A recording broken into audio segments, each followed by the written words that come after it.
అక్కడ పరిశ్రమ వస్తుంది, బతుకులు మారిపోతాయి అనుకున్నారు.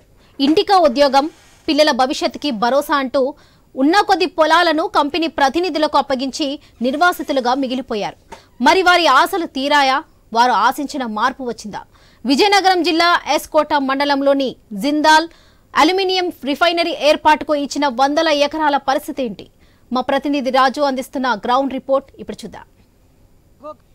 ఇదిగో కంపెనీ అంటూ కూడా గత 18 సంవత్సరాలుగా విజయనగరం జిల్లా శృంగవరపుకోట మండలం బౌడార సమీపంలో ఉన్నటువంటి ఆ ప్రాంతాన్ని అంతా కూడా చూపిస్తూ వస్తున్న పరిస్థితి కనిపిస్తుంది. ఇంతకీ ఈ 18 సంవత్సరాలుగా ఇక్కడ ఏర్పాటు చేయాలనుకున్నటువంటి కంపెనీ ఏంటి, అది ఎంతవరకు ఎందుకు కార్యరూపం దాల్చలేదు?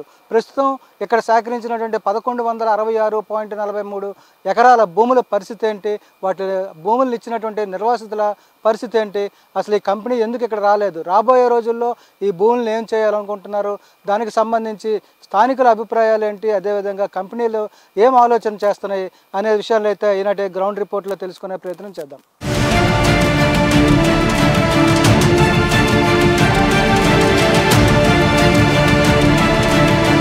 ఎస్కోట మండలానికి సమీపంలో బొడవార దగ్గర ఏర్పాటు చేసినటువంటి జిందాల్ అల్యూమినియం రిఫైనరీ ప్రాజెక్ట్ ఏర్పాటు చేస్తామని చెప్పి 2007-8లో అప్పటి కాంగ్రెస్ ప్రభుత్వ హయాంలో దాదాపు 1166.43 ఎకరాల భూసేకరణ అయితే చేసింది అప్పుడు ప్రభుత్వం.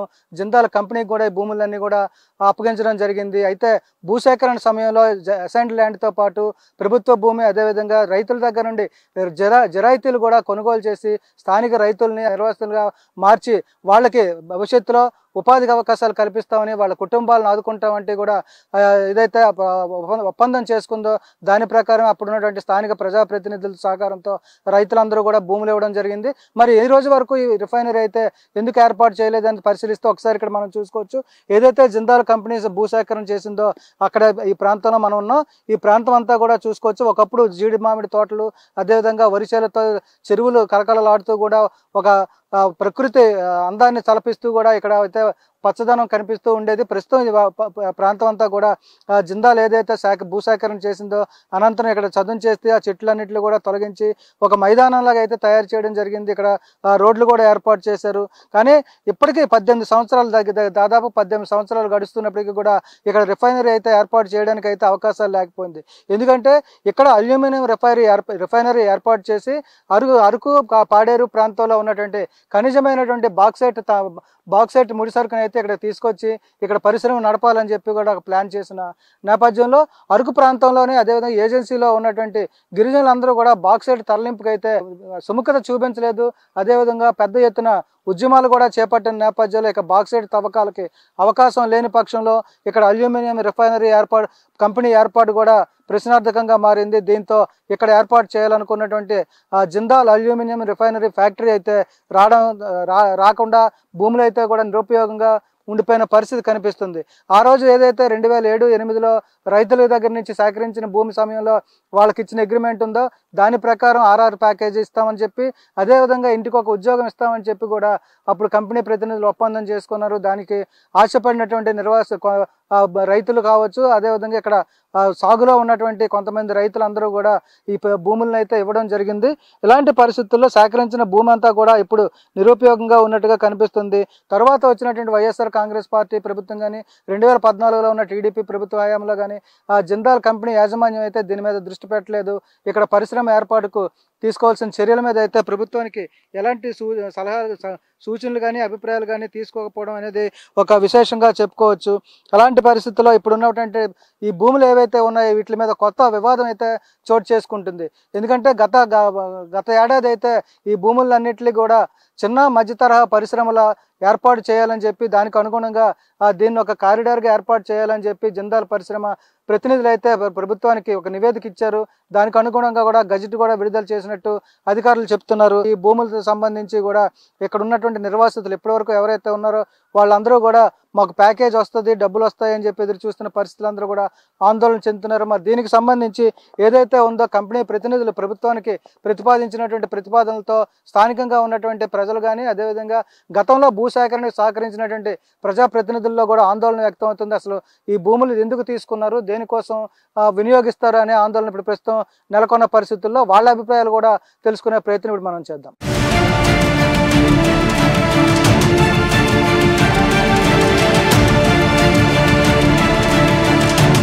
ఇక శృంగవరపుకోట మండలానికి సంబంధించి జిందాల్ భూములు ఏవైతే ఉన్నాయో 2007-8లో భూసేకరణ జరిగింది. దానికి సంబంధించి కూడా ఇంతవరకు పరిశ్రమలు ఏర్పాటు కాకపోవడం వల్ల ఆ భూములను అయితే వేరే వినియోగించాలని చెప్పి కూడా కోరుతున్న నేపథ్యంలో ప్రస్తుతం ఆ భూములకు సంబంధించి ఎలాంటి చర్యలు చేపడితే బాగుంటుంది. మనతో పాటు మాజీ ఎమ్మెల్సీ రఘురాజు గారు ఉన్నారు.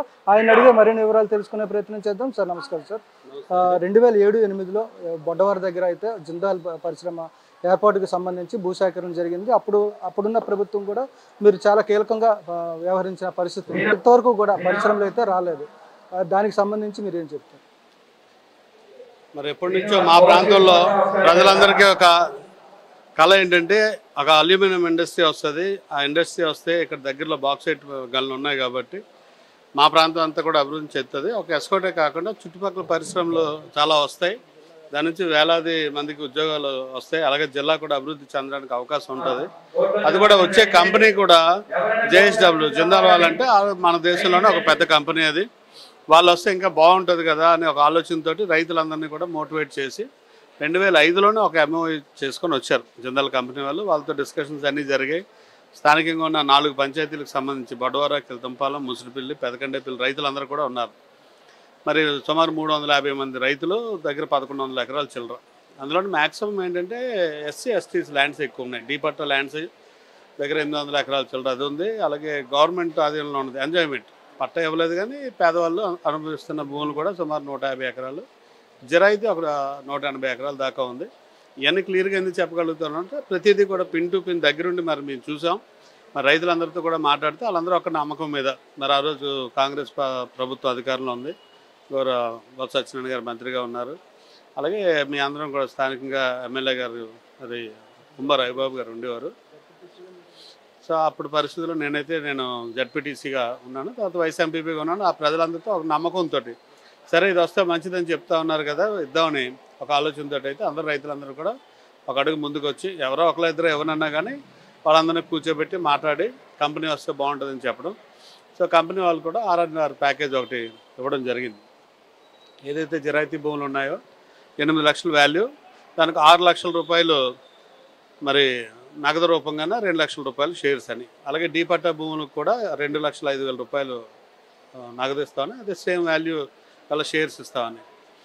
అది ఎంజాయ్మెంట్ వాళ్ళకైతే మాత్రం ఓన్లీ అమౌంట్ ఇస్తాం, షేర్స్ అయితే ఉండవు, ఉద్యోగం అయితే ఇస్తామని చెప్పారు. ఉద్యోగం ఎవరికైనా వద్దు అనుకుంటే 3 లక్షల రూపాయలు మరి ఇవ్వడం కూడా జరిగింది. చాలామంది కంపెనీ వస్తాయని ఒక ఆలోచనతో ఉద్యోగాలు వస్తాయని అనుకున్నారు. కంపెనీ లేట్ అయ్యే కొద్దీ ఏంటంటే అవసరాల నిమిత్తం వాళ్ళు డబ్బులు కూడా తీసేసుకోవడం జరిగింది. ఉద్యోగం డబ్బులు కూడా చాలామంది తీసేసుకున్నారు.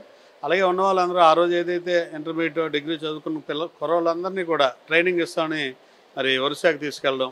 మరి అక్కడ ట్రైనింగ్ తీసుకొచ్చారు, కానీ వాళ్ళ కంపెనీ పెట్టగా వాళ్ళకి ఎటువంటి ఉద్యోగం లేదు. వాళ్ళ చదువుల మధ్యలో అయిపోయి ఈ కంపెనీ వస్తుంది, ఉద్యోగం వస్తుందని బయటికి ఎక్కడికి వెళ్ళలేదు. సో అలా కూడా చాలామంది నష్టపోయిన పరిస్థితి అయితే ఉంది. సో అయితే ఆ రోజు ఇప్పటివరకు ఏదైతే అప్పుడు చేసుకున్న ఒప్పందం ఉందో రాజ్యంలోనే అక్కడ ఉన్నటువంటి కొంతమందికి ప్రతి నెల కూడా పార్టీ వేతనం కింద ఇస్తున్నట్టు, అది ఎందుకు ఇవ్వాల్సి వస్తుంది? ఎంతవరకు ఇచ్చింది? అది కూడా ఏంటంటే ఖచ్చితంగా కంపెనీ వాళ్ళు ఆ రోజు చెప్పారు, మేమైతే మినిమం వేజెస్ ఇస్తామని చెప్పారు. సో ఎలాగ కంపెనీ వచ్చేస్తుంది నాకు ఆలోచనతో, సో ఎన్నాళ్ళైతే ఎన్నాళ్ళు వస్తుంది కదని ఉద్దేశంతో తీసుకోవడం. స్టార్టింగ్లో 2,300 నుంచి ఈరోజు ఏదైతే మినిమం వేజెస్ సెంట్రల్ గవర్నమెంట్ ఇస్తుందో ఆ వేజెస్ అయితే ఇస్తున్నారు. అది మాత్రం మీ కంపెనీ అభినందిస్తాం. ఎందుకంటే కంపెనీ పెట్టలేదు, ఉద్యోగాలు లేనప్పుడు కూడా వాళ్ళందరికీ ఇస్తున్నారు. దురదృష్టం ఏంటంటే అందులో చాలామంది రిటైర్ అయిపోయిన పరిస్థితికి వచ్చారు. కంపెనీ పెట్టలేదు కానీ రిటైర్ అయిపోయారు అందరూ కూడా. అది కాకుండా జిరాయితీ వాళ్ళకి కూడా ఉద్యోగం ఇస్తా అన్నారు. అలా జిరాయితీలో ఎవరికైతే ఉద్యోగం ఇస్తానన్నారు వాళ్ళకైతే జీతం ఇవ్వలేదు. ఎంజాయ్మెంట్లో ఉన్న వాళ్ళు కూడా జీతం అయితే ఇవ్వలేదు. ఓన్లీ ఏదైతే గవర్నమెంట్ ల్యాండ్, అసైన్ ల్యాండ్స్ ఉన్నాయి పట్టాదారులకు వాళ్ళకి మాత్రమే ఇవ్వడం జరిగింది. నేటి వరకు ఇస్తూ ఉన్నారు. ఎప్పుడైనా ఇవ్వకపోతే మరి మీ అందరూ ప్రెజర్ చేయడం, అందరూ కలిసి కూర్చొని మాట్లాడి కంపెనీ వాళ్ళతో మాట్లాడితే 3 నెలలకో 4 నెలలకో 6 నెలలకో మరి జీతాలు అయితే ఇవ్వడం జరుగుతుంది. ఆ భూముల్ని వెనక్కి తీసుకుని మళ్ళీ వ్యవసాయం చేయడానికి అవకాశాలు ఏమైనా ఉన్నాయా? దానికి సంబంధించి ఏమైనా నిర్వాసితులు ఏం కోరుతున్నారు? మరి నిన్నటిదాకా ఏమన్నారంటే అందరూ కూడా షేర్స్ ఏదైతే ఇచ్చారో మరి ఆ రోజు 2007లో 8లో షేర్స్ ఇచ్చినప్పుడు అన్నారు. మా ప్రాంతంలో షేర్స్ అంటే ఎవరికి తెలియదు కదా. ఈ ప్రాంతంలో గిరిజనులు, హరిజనులు ఎక్కువ మంది ఉన్నారు, 180 మంది వాళ్ళే ఉన్నారు. వాళ్ళందరూ షేర్స్ అంటే తెలియకపోతే ఆ రోజు కంపెనీ వాళ్ళు చెప్పడం ఏంటంటే ఈరోజు షేర్ వాల్యూ 10 రూపాయలు చెప్పిన ఇస్తాం, మీకు సంవత్సరం తిరిగేసరికి 30 రూపాయలు 50 రూపాయలు అది అవుతుంది, 3 సంవత్సరాలు అయ్యేసరికి 100 రూపాయలు అవుతుంది అని వాళ్ళు చెప్పడం. వాళ్ళు కూడా వాళ్ళ చేతిలో ఉన్నది కాదు, కానీ అలాగ అవుతుంది అన్నది కంపెనీ వాళ్ళు అయితే డిస్కస్ చేశారు. సో ఆ రోజు ఎకరాకి 2 లక్షల బదులు 20 లక్షల రూపాయలు వస్తాయని ఆశకొద్ది, మంచిదే కదా కంపెనీకి షేర్ల కింద ఉంచుకుందాం అనుకున్నాం. అయితే దురదృష్టం ఏంటంటే ఇప్పుడు దగ్గర 16-17 సంవత్సరాలు అయిపోయినా కానీ ఆ 2 లక్షల రూపాయలు ఇస్తామని మళ్ళీ చెప్పడం.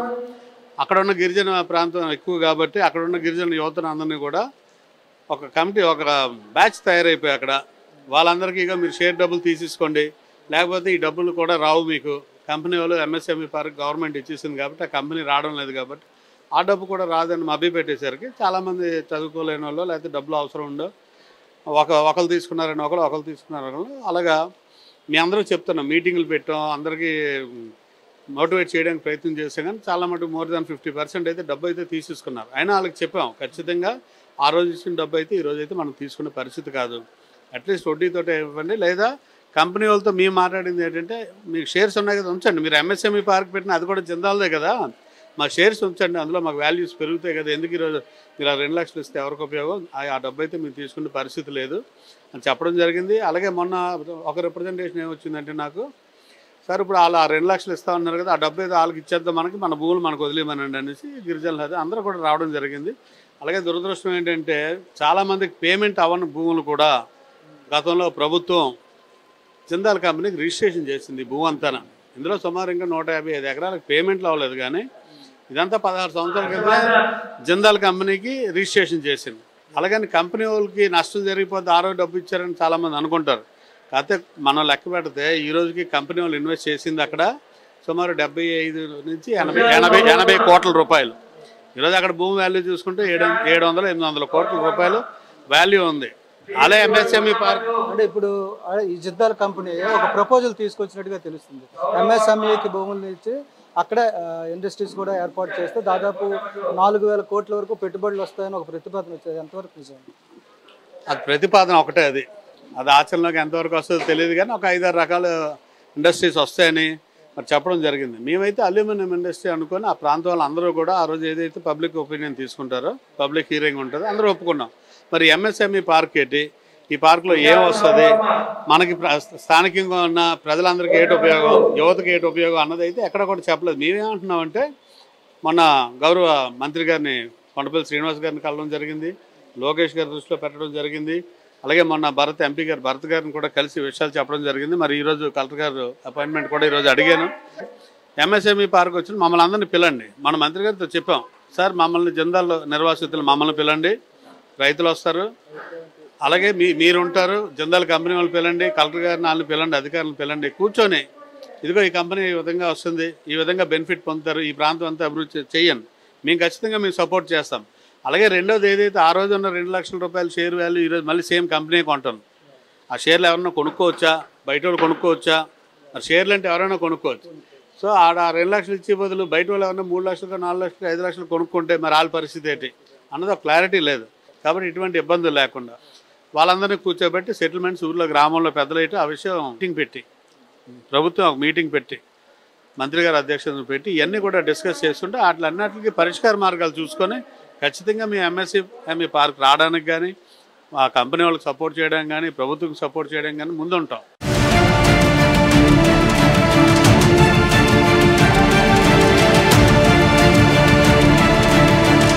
ఏదైతే గత 18 సంవత్సరాలుగా భూసేకరణ జరిగిందో జిందాల్ కంపెనీ అల్యూమినియం రిఫైనరీ పెడతామంటూ తీసుకున్నటువంటి భూముల పరిస్థితి ఇప్పుడు ఆగమ్య గోచరంగా తయారైంది. మరి వాటి భూములు ఇచ్చినటువంటి నిర్వాసితులు మనతో ఉన్నారు, వాళ్ళు ఏం కోరుకుంటున్నారు, ఏ ఆశతో అయితే భూములు ఇచ్చారో ఆ ఆశ నెరవేరిందా లేదా వాళ్ళ మాటల్లో అడిగి తెలుసుకునే ప్రయత్నం చేద్దాం. చెప్పండి, మీరు ఏదైతే జిందాల్ కంపెనీ కోసం ఇచ్చినట్టు భూములు ఏవైతే ఉన్నాయో, మీరు సాగు చేసుకుంటున్నట్టు భూములు ఇచ్చారు, ఏం డిమాండ్ చేస్తుంది?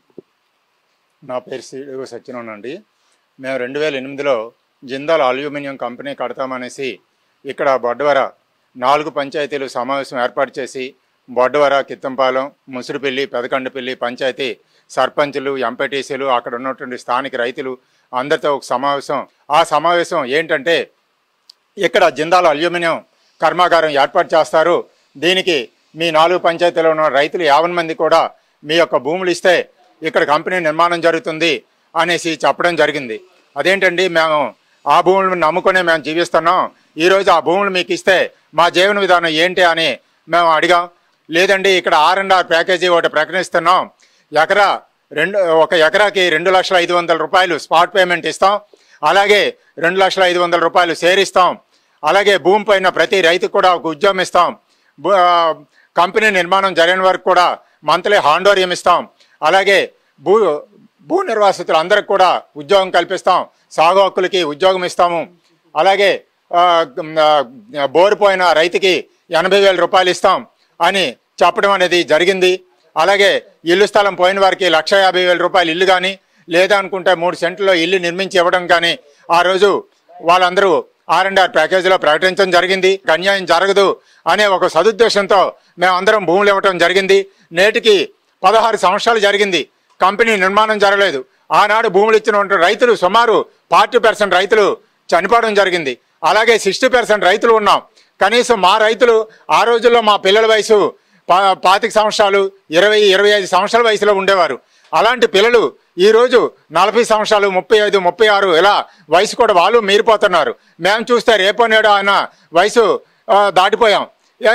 ఈరోజు కూడా కంపెనీ యాజమాన్యం మా గురించి ఒక కంపెనీ ఏర్పాటు చేయలేదు. మా పిల్లలకు ఒక బ్రతుకు తెరకు మార్గం చూపించలేదు. అలాగే ఆ రోజు 16 సంవత్సరాల క్రితం షేరు అని 2 లక్షల ఎకరాకి 2,05,000 రూపాయలు షేరు అన్నారు. 16 సంవత్సరాలు వాళ్ళ దగ్గర ఆ డబ్బు ఉంచుకున్నారు. ఆ రోజు మాకేం చెప్పారంటే, ఈ షేర్ అనేది మీ కంపెనీలో షేరు 10 రూపాయలు, షేరు ఒక్కంటికి 10 రూపాయలు చొప్పున కంపెనీలో మీరు ఉంచుకుంటే చాలా వడ్డీతో సహా మీకు చాలా ఇన్కమ్ వస్తుంది అని ఆశ చూపించారు. దానికి మేము అందరం ఏకగ్రీవంగా సరే కంపెనీలో ఉంటే మాకు వాటా వస్తుందని ఆనందంతో మేము కంపెనీలో ఉంచడం అనేది జరిగింది. అయితే అలాగే మా పిల్లలు కూడా దమ్మన్జోడి తీసుకెళ్ళి 3 నెలలు ట్రైనింగ్ కూడా ఇచ్చారు. ఈరోజు 16 సంవత్సరాలు అయింది, కంపెనీ రాలేదు. మేము యాజమాన్యాన్ని అడిగితే బాక్సైట్ ఇవ్వటం లేదు, గవర్నమెంట్ బాక్సైట్ ఇవ్వకపోవడం వల్లే కంపెనీ నిర్మాణం జాప్యం జరుగుతుందంటారు. 16 సంవత్సరాలు అయింది, బాక్సైట్ రాకపోవడం వల్ల కంపెనీ రాలేకపోయింది. అయితే మీరైతే అల్యూమినియం రిఫైనరీ కోసం ఇచ్చారు. కానీ ఇప్పుడు కొత్తగా ఒక ప్రపోజల్ అయితే వస్తుంది, ఇక్కడ ఎంఎస్ఎంఈ ప్రతిపాదన వస్తుంది. దీనికి సంబంధించి మీరు దాన్ని అంగీకరిస్తారా? అసలు దాని మీద మీకు ఎంతవరకు అవగాహన ఉంది? అయితే 2 సంవత్సరాలుగా ఎంఎస్ఎంఈ పార్క్ అనేది పేపర్లో వింటున్నాం. అసలు ఆ పార్క్ ఏంటి, దాని గురించి ఏంటనేది మాకు వివరం తెలియదు. దాని గురించి ఎన్నోసార్లు మేము ధర్నా కూడా లాస్ట్ టైము ధర్నా కూడా చేసాం. 10 రోజులు ధర్నా చేసి ఆర్డీఓకి ఒక మెమోరాండం ఏర్పాటు చేసి ఏమంటే ఎంఎస్ఎంఈ పార్క్ అంటున్నారు, ఆ రోజు జిందాలో అల్యూమినియం కంపెనీ కడతామంటే మేము భూములు ఇచ్చాము. ఈ ఎంఎస్ఎంఈ పార్క్ అనేది ఏంటి, అసలు మాకు ఉద్యోగాలు వస్తాయా రావా, అసలు ఈ ఎంఎస్ఎంఈ కంపెనీ గురించి వివరణ మాకు కావాలి అనేసి మేము ఎంత ధర్నా చేసామో, ఆర్డీఓ లెటర్ పెట్టాము. అయినా సరే యాజమాన్యం వారు వచ్చి ఒకసారి మీటింగ్ ఏర్పాటు చేసి మా స్థానిక పెద్దల సమక్షంలో ఒక మీటింగ్ ఏర్పాటు చేయమని మేము ఎంత విన్నవించుకుంటానో అయినా యాజమాన్యంలో స్పందన లేదు. ఇలాగా రాజులు మా రైతులందరూ కూడా చాలా ఆందోళన పడుతున్నారు. వాళ్ళ పిల్లలకు ఏ భవిష్యత్తు లేదు, ఏమీ లేదు అని చాలా ఆందోళన పడుతున్నారండి. మాకు కంపెనీ ఇప్పుడు ఎంఎస్ఎంఈ పార్క్ గురించి మాకు వివరణ కావాలి. ఆ ఎంఎస్ఎంఈ పార్కులో మాకు ఉద్యోగాలు వస్తున్నాయా రాలేదా, ఇప్పుడు మా పరిస్థితులు ఏంటి, మాకు దానికోసమని ఒక కమిటీ సమావేశం ఏర్పాటు చేయమని మేము డిమాండ్ చేస్తున్నాం. యాజమాన్యాన్ని వివరణ కావాలి, మాకు వివరణ కావాలని మేము ఎంత డిమాండ్ చేస్తున్నాం. ఈ వివరణ మీరు చెప్పండి. ఈ ఎంఎస్ఎంఈ పార్క్ వస్తే ఎలాంటి ప్రయోజనాలు ఉంటాయి అనుకుంటున్నారా? అసలు ఇప్పుడు గత ఏడాది ఏదైతే జిందాల్ కంపెనీ ఈ ప్రపోజల్ తీసుకొచ్చిందో దీనివల్ల ఈ ప్రాంతంలో ఎలాంటి కంపెనీలు రావడానికి అవకాశం ఉంటుంది?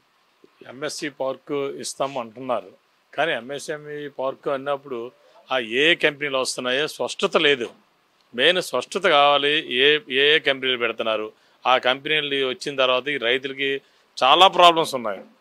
ఆ రోజు ఇచ్చిన హామీ ఏది కూడా నెరవేర్చలేదు. ఈరోజు కూడా భయంపించి షేర్లు తీసుకోపోతే మీకు డబ్బులు పోతాయి, రేపు ఆ డబ్బులు రావు అని కొందరు బ్రోకర్లని కంపెనీ యజమాని పంపించి వాళ్ళు మోటివేట్ చేసి వాళ్ళకి పేమెంట్లు ఇప్పిస్తుంది. అది కాకుండా ఇక్కడ ప్రజాప్రతినిధులు ఉన్నారు, ఇక్కడ రైతులు ఉన్నారు, అందరితో ఒక సమావేశం ఏర్పాటు చేసి అందరికీ ఆమోదయోగ్యంగా ఉండే డిమాండ్స్ని నెరవేర్చి ఒక కంపెనీ పెడితే అభివృద్ధి అనేది జరుగుతుంది, మంచిదే, దాన్ని ఎవరో వ్యతిరేకించరు. కానీ భూములు ఇచ్చే రైతులకు ముందు న్యాయం చేసి ఆ తర్వాత కంపెనీ పెడితే అందరికీ బాగుంటుందని మా ఉద్దేశం.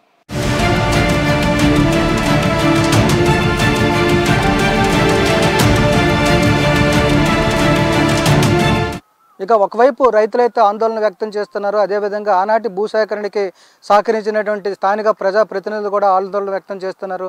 ఇప్పటికే ఈ భూములను ఏదో ఒకటి చేసి నిర్వాసితులకు న్యాయం చేయాలని చెప్పి కోరుతున్నామని కూడా వాళ్ళు చెప్తున్న నేపథ్యంలో మరోవైపు జిందాల్ పరిశ్రమ యాజమాన్యం కూడా వేరే ఆలోచన చేస్తున్నట్టుగా తెలుస్తుంది.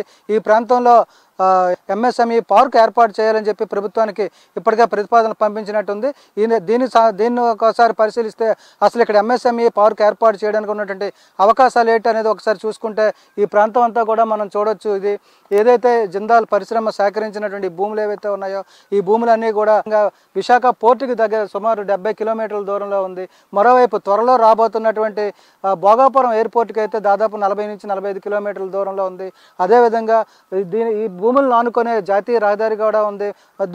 అదే మరొక 15 కిలోమీటర్లు వెళ్తే రాయ్పూర్ అదేవిధంగా విశాఖపట్నం గ్రీన్ఫీల్డ్ హైవే కూడా ఉంది. కాబట్టి ఈ ప్రాంతంలో ఎంఎస్ఎంఈ పార్కును అయితే ఏర్పాటు చేస్తే దాదాపు 46,000 మంది నిరుద్యోగులకైతే ఉపాధి అవకాశాలు కలుగుతాయని చెప్పి కంపెనీ యాజమాన్యం భావిస్తుంది.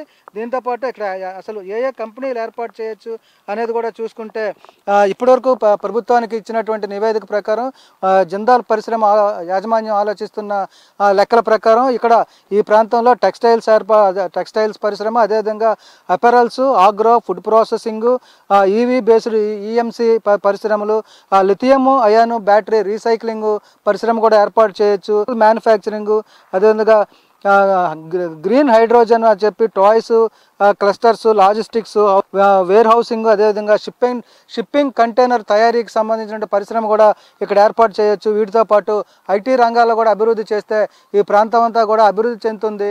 ఈ విజయనగరం జిల్లాకి అత్యంత ప్రాధాన్యత ఇచ్చినట్టుగా ఉంటుంది. అదేవిధంగా ఇక్కడ దాదాపు 4,000 కోట్ల వరకు పెట్టుబడులు వస్తాయి. దీంతో పాటు 46,000 మంది యువతకైతే ఉపాధి అవకాశాలు కూడా వస్తాయని చెప్పి కంపెనీ ప్రతిపాదన పెట్టినట్టుగా తెలుస్తుంది. దీనికి మరోవైపు రాష్ట్ర ప్రభుత్వం ఏదైతే కూటమి ప్రభుత్వం అధికారంలోకి వచ్చిందో ఈ కూటమి ప్రభుత్వం కూడా దీనికి సానుకూలంగా స్పందించినట్టుగా అయితే ఇప్పటికే సమాచారం ఉంది. దీని ప్రకారం ఏదైతే ఇక్కడ ఎంఎస్ఎంఈ పార్క్ అయితే ఏర్పాటు చేస్తే ఒక విధంగా బాగుంటుంది అనే అభిప్రాయం వ్యక్తమవుతున్నప్పటికీ మరోవైపు దీని మీద పూర్తి అవగాహన లేనటువంటి రైతులు కావచ్చు, నిర్వాసితులు కావచ్చు, గతంలో మాకు ఉపాధి అవకాశాలు వస్తాయి అని ఎదురు చూస్తున్నటువంటి నిర్వాసితులు, వాళ్ళ కుటుంబ సభ్యులు ఎవరైతే ఉన్నారో వీళ్ళందరికీ కూడా ఒక గందరగోళమైన పరిస్థితి అయితే నెలకొంది. కాబట్టి రాష్ట్ర ప్రభుత్వం చొరవ తీసుకొని ఒకవైపు ఆనాడు ఏదైతే 2007-8లో ఒప్పందం చేసుకున్నటువంటి కంపెనీ యాజమాన్యం ఏదైతే ఉందో దాని ప్రకారం వీళ్ళకి ఇవ్వాల్సినటువంటి నష్టపరిహారం, అదేవిధంగా ప్యాకేజీలు కూడా ఇవ్వాల్సిన అవసరం ఉంది. ఇంకా ఇందులో చాలామంది వరకు దాదాపు 40 నుంచి 50 మంది వరకు కూడా ఇప్పటికీ నష్టపరిహారం అందలేదు అని చెప్పి చెప్తున్నారు. అదేవిధంగా షేర్ల అమ్మకాలు కూడా ఇక్కడ చేస్తున్న పరిస్థితి ఉంది. కాబట్టి దాని మీద పూర్తి అవగాహన అప్పుడు భూములు ఇచ్చినటువంటి నిర్వాసితులకు తెలియజేసి తర్వాత ఎలాంటి చర్యలైనా తీసుకోవాలని చెప్పి కూడా నిర్వాసితులు అదేవిధంగా స్థానిక ప్రజాప్రతినిధులు అయితే డిమాండ్ చేస్తున్న పరిస్థితి ఉంది. దీనికి అనుగుణంగా కంపెనీ యాజమాన్యం ఎలా స్పందిస్తుంది, అదేవిధంగా ప్రభుత్వం ఎలా స్పందిస్తుంది, రాష్ట్ర ప్రభుత్వం తరపున ఉన్నటువంటి జిల్లా మంత్రిగా ఎంఎస్ఎంఈ శాఖ మంత్రిగా కూడా విజయనగరం జిల్లా నుంచే ఉన్నటువంటి కొండపల్లి శ్రీనివాస్ దీని మీద ఎలా స్పందిస్తారు అనేది అయితే వేచి చూడాల్సిన పరిస్థితి కనిపిస్తుంది.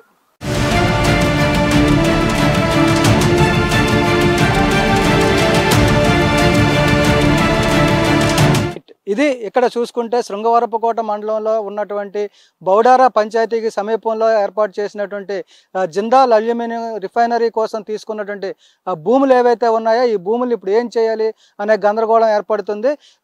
నిర్వాసితులు ఒకవైపు వాళ్ళకి ఇచ్చిన మాట ప్రకారం ఇక్కడ అల్యూమినియం రిఫైనరీ ఏర్పాటు చేయాలి, లేని పక్షంలో మా భూములు మాకు తిరిగి ఇవ్వాలని డిమాండ్ చేస్తూ భూములు ఇవ్వడం సాధ్యకారి పక్షంలో అప్పుడు ఆర్ఆర్ ప్యాకేజ్ ఇస్తామన్నారు, ఉపాధి అవకాశాలు కల్పిస్తామన్నారు. కాబట్టి దాని ప్రకారం ఇక్కడ ఉన్నటువంటి యువతకైతే ఉపాధి కల్పించాలి, ఆ ఆశతోనే మేము భూములు ఇచ్చామని చెప్పి డిమాండ్ చేస్తున్న పరిస్థితి. మరోవైపు కంపెనీ యాజమాన్యం ఏదైతే జిందాల్ యాజమాన్యం ఉందో వాళ్ళు తీసుకొచ్చినట్టు కొత్త ప్రతిపాదన ప్రకారం ఇక్కడ ఎంఎస్ఎంఈ పార్క్ ఏర్పాటు చేస్తే దాని మీద ప్రజాభిప్రాయ సేకరణ చేయాలి. ఆనాడు ఏదైతే ప్రజాభిప్రాయ సేకరణ చేసి అల్యూమినియం ఫ్యాక్టరీ కోసం తీసుకున్నారో అదేవిధంగా మళ్ళీ ఇక్కడ ప్రజాభిప్రాయ సేకరణ చేసి నిర్వాసితులు స్థానిక ప్రజాప్రతినిధుల అభిప్రాయాన్ని కూడా పరిగణలోకి తీసుకొని దాని ప్రకారం ముందుకు వెళ్ళాలని డిమాండ్ చేస్తున్న పరిస్థితి. మరోవైపు ఆనాడు అంటే దాదాపు 18 సంవత్సరాల క్రితం ఉన్నటువంటి షేర్ వాల్యూనే ఈ రోజు కూడా వీళ్ళకి చెల్లిస్తున్నారు. అప్పటికిప్పటికి పెరిగినటువంటి వాల్యూ ఏదైతే ఉందో దాని మీద కూడా చెల్లింపులు చేయాలి. అదేవిధంగా ఎవరికి నచ్చితే వాళ్ళకి షేర్లు అమ్ముకునే పరిస్థితి లేకుండా ఆనాడు షేర్లు ఎవరెవరికైతే భాగస్వామ్యాలు చేశారో వాళ్ళందరినీ కూడా మళ్ళీ కూర్చోబెట్టాల్సిన అవసరం ఉంది అని డిమాండ్ ఒకవైపు వినిపిస్తుంది. మరోవైపు కంపెనీ యాజమాన్యం అడ్డదారుల్లో నిర్వాసితులను ఒంటరిగా చేసి వాళ్ళని విడదీసి పాలిస్తూ వాళ్ళ దగ్గర నుండి షేర్లు అక్రమంగా కొనుక్కుంటూ వాళ్ళు భయపెట్టి కూడా షేర్లు లాక్కుంటుంది. కాబట్టి నిర్వాసితులకు అన్యాయం జరిగితే సహించేది లేని ప్రజాప్రతినిధులు, అదేవిధంగా నిర్వాసితులు కూడా పోరాటాలకు మళ్ళీ సిద్ధమవుతామని చెప్పి కూడా హెచ్చరికలు జారీ చేస్తున్న నేపథ్యంలో ఇక్కడ ఏర్పాటు చేయాలనుకున్నటువంటి ఎంఎస్ఎంఈ పార్కు దీని వెనకాతల మరో కుట్ర కూడా దాగి ఉన్నట్టయితే ప్రచారం జరుగుతుంది. ఈ ప్రాంతాన్ని ఇప్పటికే చదును చేసి దీన్ని రియల్ ఎస్టేట్లుగా మార్చే చర్యలు కూడా చేపడుతున్నారు. తెర వెనక అయితే ఇప్పటికే రియల్ ఎస్టేట్ నిపుణులు ఎవరైతే ఉన్నారో వాళ్ళు రంగంలోకి దిగి దీన్ని రియల్ ఎస్టేట్గా మార్చే ఏర్పాట్లు కూడా చేస్తున్నారనే ఆరోపణలు వస్తున్న నేపథ్యంలో ఈ ప్రాంతంలో ఉన్నటువంటి ముషిరిపల్లి, చీడిపాలెం, అదేవిధంగా బౌడారా పంచాయతీలకు సంబంధించి కూడా ఉన్నటువంటి నిర్వాసితులు, ప్రజలు, అదేవిధంగా ఈ శృంగవరపుకోట మండలానికి సంబంధించి ఉన్నటువంటి నిరుద్యోగ యువత అంతా కూడా దీని మీద ఉద్యమానికి అయితే రెడీ అవుతున్న నేపథ్యంలో రాష్ట్ర ప్రభుత్వం చొరవ తీసుకొని జిందాల్ యాజమాన్యంతో చర్చించి స్థానికంగా ఉన్నటువంటి ప్రజలు ఎవరైతే ఉన్నారో, నిర్వాసితులు ఎవరైతే ఉన్నారో వాళ్ళకి అవగాహన కల్పించి రాబోయే రోజుల్లో వాళ్ళకి ఎలాంటి ఉపాధి అవకాశాలు కల్పిస్తారు, వాళ్ళ జీవితాలు ఎలా మార్చుతారు అనేది అయితే ఒక క్లారిటీ ఇవ్వాల్సిన పరిస్థితి ఇక్కడ కనిపిస్తుంది. ఇది ఈనాటి గ్రౌండ్ రిపోర్ట్.